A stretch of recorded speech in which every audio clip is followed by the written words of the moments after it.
Dinas Tenaga Kerja Kabupaten Langkat memberikan bantuan kepada para pekerja rentan seperti nelayan dengan membayarkan iuran BPJS Ketenagakerjaan untuk 4.000 nelayan di Kabupaten Langkat agar para nelayan tersebut dapat lebih tenang dan nyaman dalam bekerja. Dengan demikian, jika mereka mendapat kecelakaan dalam bekerja, bahkan meninggal dunia, maka ada klaim asuransi yang bisa mereka terima. Ini tentu langkah dan pemikiran yang positif dari pemerintah Kabupaten Langkat dan Dinas Tenaga Kerja Kabupaten Langkat.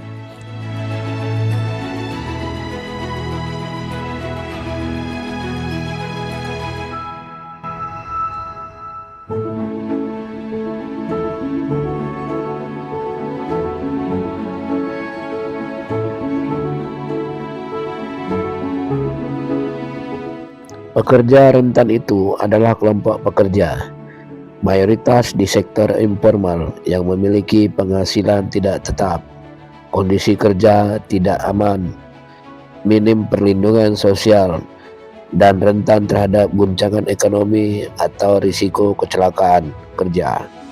Seperti petani kecil, pedagang kaki lima, nelayan, buruh harian lepas, tukang ojek, atau pekerja harian lepas lainnya. Mereka membutuhkan perhatian khusus dan perlindungan dari pemerintah.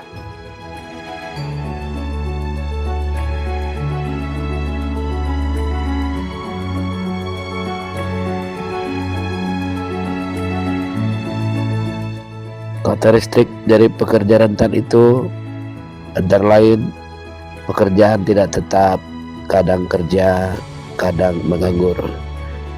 Penghasilan tidak menentu, bergantung pada hasil harian atau musiman. Hal itu tentu membuat mereka rentan secara ekonomi.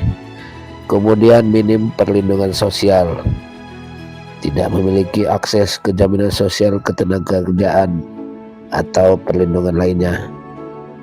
Lalu berisiko tinggi, lebih berisiko mengalami kecelakaan kerja atau gangguan kesehatan dibanding pekerja formal. Kemudian kesejahteraan tentu di bawah rata-rata. Lalu apa itu nelayan? Nelayan adalah orang yang mata pencahariannya sehari-hari adalah menangkap ikan atau biota laut lainnya di perairan seperti laut, danau, sungai, dengan menggunakan berbagai macam alat, baik alat yang modern maupun tradisional, guna memenuhi kebutuhan hidupnya dan ekonomi. Seringkali menjadi bagian dari komunitas pesisir dengan budaya yang khas yang erat kaitannya dengan laut.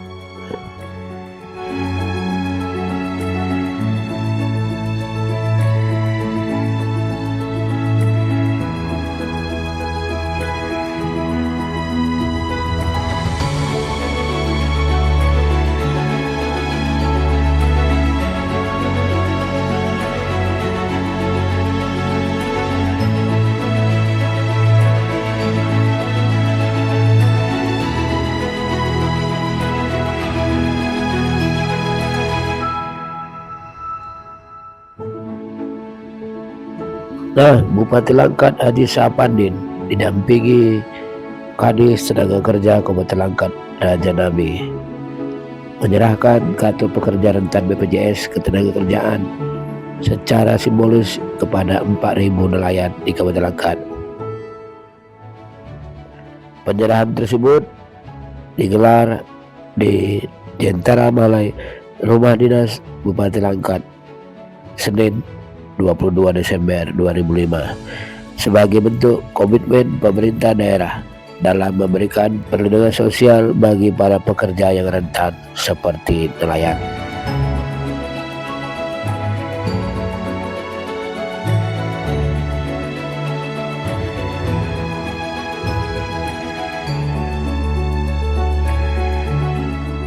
Terkait dengan hal tersebut, ini kata Bupati Langkat.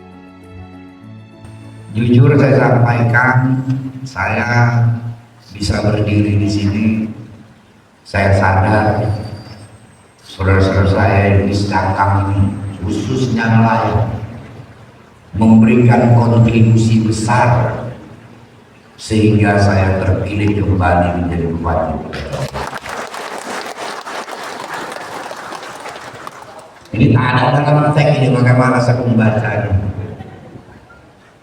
Benar yang saya sampaikan, Pak Gubernur JS. Saya di Sedangkang itu menang hampir 9.000 suara.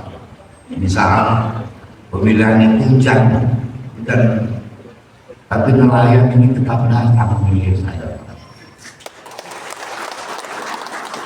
Maka saya wajar untuk memikirkan nasib saudara-saudara saya ini. Saya tinggal di Berandan, Pak. Kurang lebih 200 meter dari rumah saya itu laut.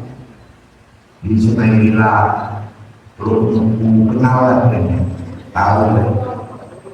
Itu semua rata-rata tahu, Pak. Saya waktu kecil sampai lancar mainnya di laut. Terkadang kawan-kawan ini mau Pak, upah dulu, Ganteng aja. ngambil duit dulu sama istri. Nanti baru dipotong. Belum tahu berapa dapat. Dia kalau dapat ikan-ikan yang berkelas, lumayan Pak. Nelayan ini Pak, karena saya memantau kehidupan setiap hari. Kalau ikan-ikan enak itu untuk dijual Pak. Ikan-ikan yang semperan yang untuk kita makan. Memberikan rasa aman dan ketenangan bagi para nelayan dalam menjalankan aktivitasnya yang memiliki resiko tinggi di laut, serta mencegah timbulnya kemiskinan baru akibat resiko sosial ekonomi yang mungkin terjadi. Dan hari ini telah hadir 200 orang nelayan sebagai perwakilan penerima simbolis kartu BPJS Ketenagakerjaan. Kemudian yang ketiga, cakupan perlindungan. Tahun 2025, pemerintah Kabupaten Langkat telah mendaftarkan pekerja rentan sebanyak 21.250.000 orang pekerja dari berbagai sektor, dengan rincian 16.250 pekerja berasal dari DAU APBD dan 5.000 pekerja berasal dari dana bagi hasil sawit dan dana bagi hasil cukai hasil tembakau. Dengan total anggaran 3.175.200.000 rupiah. 4.000 pekerja termasuk di dalamnya adalah sektor pekerja nelayan yang sudah dilindungi oleh pemerintah Kabupaten Langkat sejak bulan Oktober 2025 dan akan kita upayakan terus berlanjut di tahun 2026. Program perlindungan pekerja rentan yang didaftarkan oleh pemerintah Kabupaten Langkat adalah program jaminan kecelakaan kerja dan jaminan kematian, di mana perlindungan dasar bagi pekerja khususnya nelayan atas risiko saat bekerja, mulai dari pengobatan medis, santunan tidak mampu bekerja, santunan cacat, sampai dengan santunan meninggal dunia. Hal ini akan terus kita upayakan sebagai bentuk jaring pengaman dalam mengurus tingkat kemiskinan ekstrim di Kabupaten Langkat, serta sebagai upaya meningkatkan taraf kesejahteraan masyarakat pekerja. Terkait dengan hal tersebut, ini kata Kadis Tenaga Kerja Kabupaten Langkat. Oke, sesi terakhir. Ini kita akan berbincang-bincang langsung dengan Bapak Kadis Tenaga Kerja, Bapak Raja Nami. Ini Bapak yang paling ganteng nih, ini jajaran Pemkab Langkat. Ya, jadi terkait dengan semalam Pak, masalah pemberian kartu BPJS nelayan, ya kan? Kira-kira semalam tuh, supaya lebih jelas lagi nih kan Pak, ibaratnya kira-kira semalam bantuan untuk nelayan itu berapa orang yang diberikan Pak? 4.000 Pak ya? 4.000. Ya. Jadi semalam yang secara simbolis 4.000 semalam tuh? 200 ya? Namanya simbolis ya kan? Ya. Oke. Dihadiri oleh Bapak Bupati. Itu sasarannya bisa diulang lagi Pak? Ibaratnya. Iya, begini. Sebenarnya pemerintah Kabupaten Langkat sudah memprogramkan sejak 2003 akhir untuk memberi kepesertaan BPJS Ketenagakerjaan untuk masyarakat miskin, masyarakat yang pekerja rentan. Pekerja rentan ini artinya pekerja yang tidak memiliki gaji tetap. yang seperti boleh kita bilang seperti mocok-mocok lah kan Iya. gitu. Itu misalnya penggali kubur, bilal mayit, guru Baru bangunan ya? guru bangunan belum termasuk. Bukan ya? Guru ngaji yang di kampung-kampung. Oh. Kalau di Kristen ada guru sekolah minggu namanya. Ya. Jadi itu kita pemerintah Kabupaten Langkat memberi membantu untuk kepesertaan BPJS-nya. Artinya ini kan untuk jaminan pekerja ini. Mana tahu nanti dia dalam melaksanakan pekerjaannya itu tertimpa kecelakaan, bahkan meninggal. Itu dapat Ya. santunan. Jadi itu sejak 2023 sudah dianggarkan oleh pemerintah Kabupaten Langkat. Awalnya itu sebanyak 11.000. Wow. Jadi berkembang di 2005 sudah sampai 16.000 dan direncanakan di 2026 itu 21.250 orang. Jadi di 2025 nih Pak? 11.000 tadi? Sudah 18.000. 18.000? 18.000 sudah, 18.000 orang pekerja rentan. Jadi yang di 21.250 ini termasuk di dalamnya ada 4.000 Nelayan ya. nelayan miskin. Seperti yang dipidatokan Pak Bupati kemarin kan, risiko kerja nelayan ini kan cukup besar kan gitu. Dia melaut, kadang-kadang dihantam angin, dihantam apa segala macam. Jadi ada jaminan nanti untuk keluarganya. Seandainya dia pun kecelakaan, jadi ada santunan dari BPJS gitu. Ya. Bahkan untuk kematian seperti yang dibilang kemarin, cuma kan kalau masalah mati ini siapa yang mau kan gitu. Itu kan Kita pun dikasih nggak mau ya. kita pun dikasih nggak mau. Nah, jadi itu ada jaminannya. Ya. Jadi artinya pemerintah Kabupaten Langkat ikut sertalah memikirkan. Apalagi cerita Pak Onim kemarin kan bahwa dia dengan kehidupan nelayan ini kan Ya, betul. dekat kan gitu. Ya. Jadi itulah. Jadi 4.000 di 2026 ini, bahkan di akhir 2025 ini sudah kita anggarkan untuk 4.000 orang. Jadi di acara kemarin kita undang 200 orang, kan nggak mungkin 4.000. Iya, betul nggak penuh semua itu kan. Iya. Jadi Simbolisnya 200 orang. 200 orang. Gitu. Gitu ya kira-kira. Betul. Iya. Jadi untuk yang lain Pak, misalnya pekerja yang apa lah kita bilang, yang di perusahaan, nanti kan wajib BPJS juga. Iya. Kalau di perusahaan wajib BPJS, bahkan dia BPJS kesehatan juga ikut itu. Iya. Nah, tapi karena kita di Disnaker ini hanya di bidang ketenagakerjaan, jadi kita Dibilang dorong nah, supaya iya. pekerja ini diikut sertakan sebagai peserta jaminan sosial di BPJS Tenaga Kerja. Cuma kalau di perusahaan ini kan yang menanggung itu kan perusahaannya. Iya, gitu. perusahaan. Nah, Dan itu perusahaan wajib. Itu kalau perusahaan tidak tidak mengikut sertakan pekerja sebagai peserta BPJS, itu ada sanksinya gitu bagi perusahaan itu. Gitu dia. Jadi ini lah Pak, untuk menambah pengetahuan masyarakat, ya kan. Jika dia itu apalah namanya, berkonflik itu apa namanya? Iya, perselisihan. Perselisihan kerja ya. Iya. Apalah yang bisa dibuat nih Pak? Karena gini, kebanyakan yang saya tahu nih ya kan, begitu kita berkonflik, kita pihak kecil namanya pekerja kan, nah diam aja gitu, jadi korban terus gitu. Iya. Sementara kita ada dinas tenaga kerja, Iya. kan mau tahu juga gitu. Iya, jadi gini, dinas tenaga kerja ini sebetulnya tugas pokoknya itu ada 3. Jadi ada 3 bidang di dinas tenaga kerja ini. Satu, bidang penempatan tenaga kerja atau sering disingkat bidang penta. Ini tugasnya mengurus orang-orang yang akan bekerja di perusahaan, yang akan bekerja di luar negeri, urusan-urusan TKI di situ Ya, ya, TKI, bidang ya. penempatan ini. Kemudian yang kedua bidang pelatihan dan produktivitas namanya. Jadi kalau di bidang ini kita melakukan pelatihan kerja untuk memberi pengetahuan sebagai modal untuk masyarakat yang masih belum bekerja gitu. Dan Maksudnya keterampilan tambahan. Nah, kita kasih keterampilan, paling tidak dengan keterampilan itu dia bisa membuka usaha sendiri gitu. Ya syukur-syukur ada anggarannya, setelah selesai pelatihan kita kasih bantuan. Misalnya di sini ada pelatihan menjahit, ya kalau memang anggarannya ada, selesai pelatihan menjahit, kita Dia kasih bisa- bantuan mesin jahit. Nah, jadi bisa buka sendiri Ya, ya. bisa dia berwirausaha. Usaha. Oh, Nah, yang satu lagi yang tadi yang kita bicarakan tadi, apa itu? ini ada satu lagi bidang hubungan industrial. Oh ya. Nah, jadi ini yang mengatur tentang bagaimana tata cara hubungan antara perusahaan pengusaha dengan pekerjanya. Jadi kalau tadi seperti ada yang misalnya perselisihan, misalnya ada pekerja yang di PHK atau gajinya tidak sesuai atau misalnya THR yang tidak dikasih, Iya. silakan mengadu ke Dinas Tenaga Kerjaan. Oh. Akan kita selesaikan, akan kita mediasi. Karena di Dinas Tenaga Kerja ini ada yang namanya mediator yang Tugasnya memang memediasi membantu itu ya? perselisihan. Iya. Jadi Menyelesaikan kalau masalah nanti masyarakat misalnya itu. ada yang misalnya kawan-kawan kita, saudara kita yang bekerja di perusahaan dan mendapat perlakuan yang semena-mena misalnya ada perselisihan, silakan datang. Atau kalau tidak bisa datang buat surat lapor, akan kita panggil kedua belah pihak untuk kita mediasi di Dudukkan Tenaga ya? Kerja. Kita dudukkan gitu.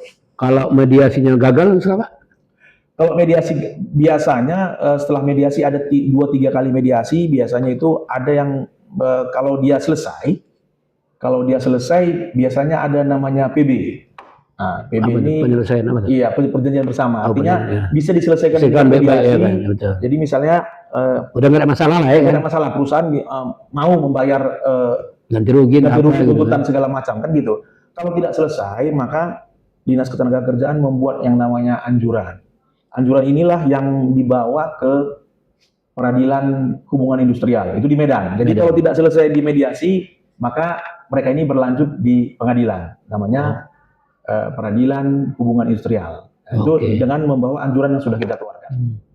Jadi kan gini Pak, ibaratnya nih perusahaan itu kan banyak nih. Nah, misalnya sekabupaten Langkat ini lah kan, banyak perusahaan. Kemudian untuk mengawasi perusahaan-perusahaan ini kan ada perusahaan yang memang bagus dia. Iya. Ada juga lah istilahnya. Ya, lah. banyak Banyak yang nakal-nakal. Iya. Cuman lah ngawasi ini. Iya. Nah, Jadi ini memang ada namanya pengawas ketenagakerjaan, tapi sayangnya pengawas ketenagakerjaan ini tidak berada di kabupaten kota dia. Gitu. oh, Jadi pengawas ini langsung dia di bawah Dinas Ketenagakerjaan Provinsi. provinsi. Jadi karena namanya yang punya provinsi, maka pegawainya pegawai provinsi. Tiga provinsi ya. Nah, jadi kalau di wilayah Langkat ini, Langkat Binjai itu ada namanya yang memang bagian pengawas ini, mereka wilayah kerjanya Langkat dan Binjai itu Yalah. di provinsi. Provinsi ya. Nah, kantor di provinsi. Nah, cuma kita kalau ada hal-hal yang memang tidak bisa kita selesaikan dan di luar kewenangan, karena gini, kita ini kan juga kerja ini kan dibatasi dengan kewenangan. Iya. Ada kewenangan yang bisa kita buat, yang kita laksanakan. Ada kewenangan itu memang kewenangan provinsi. Iya, tak Contohnya bisa pengawas lagi. tadi. Iyalah, tak bisa Pengawas kita ya kan. ini, Berarti kita kalau berbuat melangkahi mereka nih. iya, itu kita salah kan gitu. Jadi boleh dibilang dibatasi dengan tugas dan kewenangan gitu. Jadi hal-hal yang tidak menjadi kewenangan kita itu di pengawas di Masih. provinsi. Kemudian masalah pelatihan tadi Pak. Nah, ini kan sur juga kita. Ya. Dulu ada namanya BLK, sekarang masih ada Pak ya? Ya, jadi ini saya cerita sedikit nih. Boleh Pak. Saya masuk ke Dinas Ketenagakerjaan ini tahun 2018. Jadi pada saat saya masuk, BLK ini sudah mati suri lah boleh dibilang. Sudah tertidur dia. Pada saat itu ya? Pada saat itu lebih 20 tahun. Karena kalau sejarahnya pada saat reformasi kemudian timbul otonomi yang dulu kan otonomi kan daerah kan bisa melaksanakan semuanya kan begitu. Kuat lah. Nah, jadi pada saat itu BLK Langkat ini kan di bawah binaan kementerian dulu. Oh, dulu. Ya. Jadi Pantas belum maju kali ya? iya begitu selesai reformasi, kemudian pada waktu itu kita dengan euforia reformasinya kan dikasihlah otonomi ke daerah. Nah, kan gitu. Mungkin karena ya otonomi tapi mungkin keuangan daerah nggak sanggup, makanya dulu BLK kita ini ya Hidup. Bagus gitu. ya mati pelan-pelan. Oh, gara-gara itu ya? Gara-gara Iya. itu. Karena kan kalau dulu sebelum otonomi kan anggarannya kan dari pusat. Iya, betul. Nah, mungkin setelah otonomi tadi Jadi terbatas pusat mungkin tidak lagi mengusulkan Iya. anggarannya, maka BLK kita ini mati gitu. Lebih 20 tahun. Oh.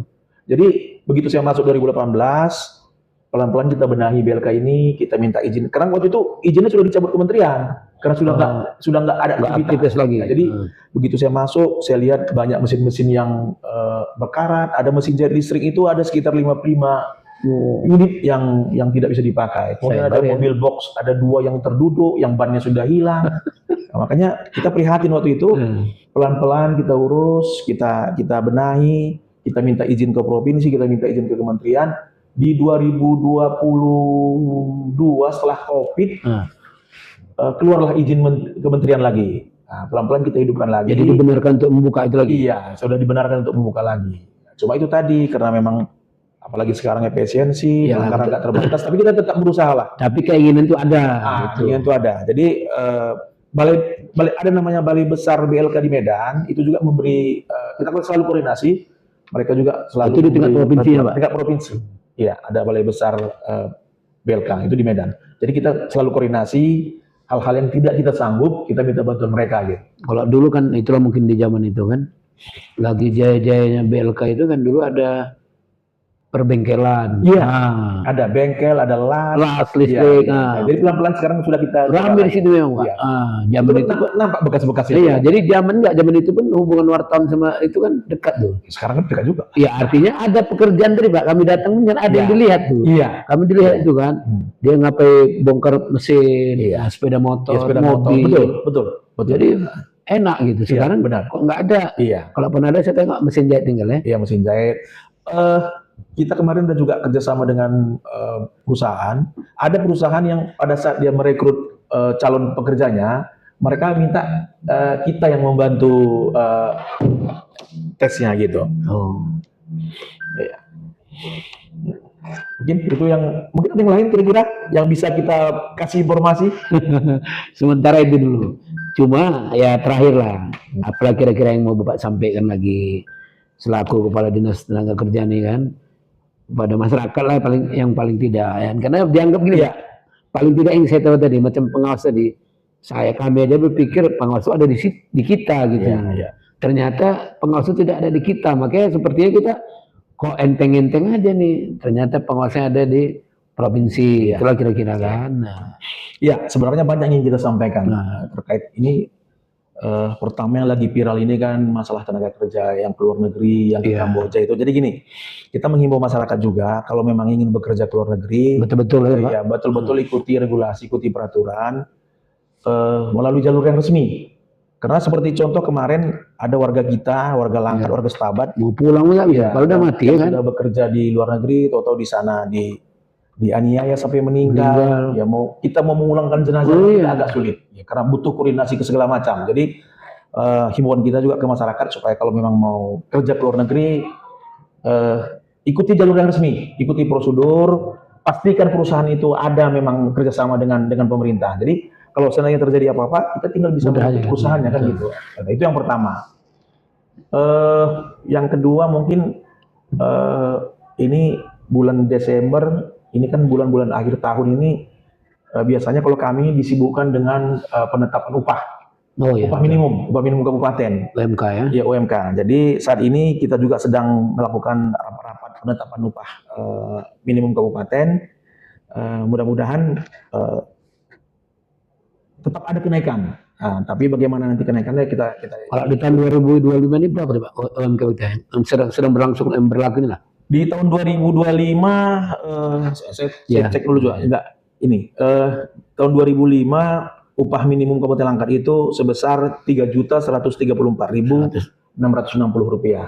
Jadi diupayakan naik sedikit. Iya, kita upayakan naik. Jadi begini, sebenarnya kita baru selesai mengadakan rapat. Sudah ada gambaran kenaikannya. Cuma karena upah ini nanti kan yang menentukan itu kan gubernur dengan SK gubernur. Jadi kan kurang etis lah kalau saya katakan sekarang berapa upah itu. Tapi sebagai ancang-ancang dari saya belum memberitahu jumlah, tapi sebagai gambaran naik sekitar 8% dari upah tahun 2025 sebelumnya ya. Iya, sekitar 8%. Jadi nanti silakan hitung sendiri. Artinya kan ya tetap juga lah nasib atau aspirasi pekerjaan ini kan didengarkan juga. Tak bisa ya naik sedikit. Oke, demikian Pak. Apa lagi nanti sampean? Kalau perlu kita bahas bola nggak perlu. Kita musuhan ini kalau bola. Ini Pak Budi MU, kalau saya Liverpool. Kalau bola nanti aja di luar. Ya. Ini lah enaknya memang bola nih kan. Ini cerita apa namanya tambahan lah ya kan.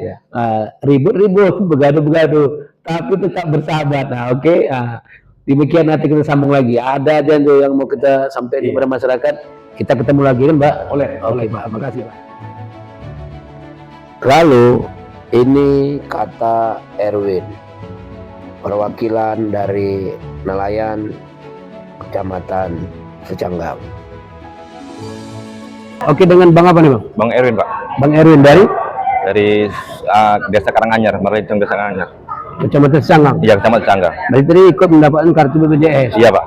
Kira-kira apa yang disampaikan setelah mendapatkan kartu BPJS? Kami wakil dari keluarga pelautan, Nelayan. nelayan, ya beribu-ribu terima kasih kepada membantu kami dari BPJS itu. Ya kepada Bupati. Bupati, Ya kan? Bupati, Bupati Langkat. utamanya Bupati, Pak Bupati, Iya. sama Menteri Kehutanan dan Kelautan, Kadis Perikanan dan Kelautan, Iya, Kadis Tenaga Kerja. ya itu saya maksud, Pak. Iya, Pak. Karena itu yang memperhatikan Iya. nelayannya itu kan. Ah, Jadi nggak mengharapkan apa namanya musibah atau kecelakaan, tapi kalau kita kecelakaan sudah ada jaminan untuk kita. iya, Gitu Pak. kan? Iya, makasih Oke, banyak. Ya. terima kasih, Bang. Izin, semoga sukses selalu, Pak, ya. Dan bantu kami.